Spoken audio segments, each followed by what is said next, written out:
Less than 50 days till voters head to the polls. Both parties say women voters may be the deciding factor on who wins. News 8's Pauline Lee has more on the efforts from both sides to reach women in our area.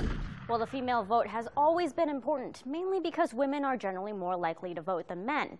And with such a tight race this year, both parties say every woman heading to the polls will make a difference.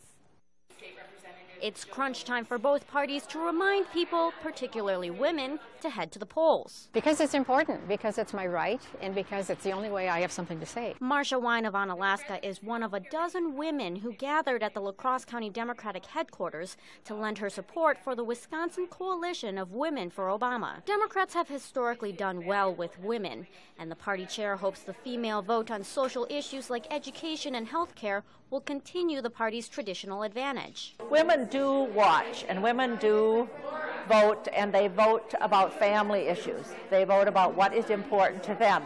And I think that's why it's important for us to get the information out to women so they understand the differences. These are two very, very different presidential candidates. At the La Crosse County Republican headquarters, appealing to women voters is also key. But the staple issue of their efforts is the economy. Here in La Crosse, we have a number of small business owners who are women.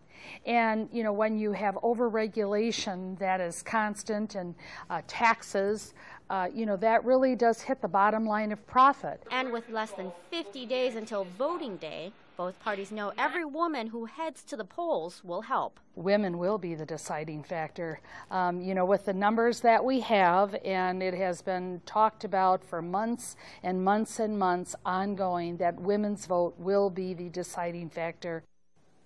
Both parties tell me that they have events planned right up until Election Day, specifically targeting women, including rallies and phone banks. Thank you, Pauline. In the 2008 election, 66% of women voted. That's compared to the 62% of men who cast ballots.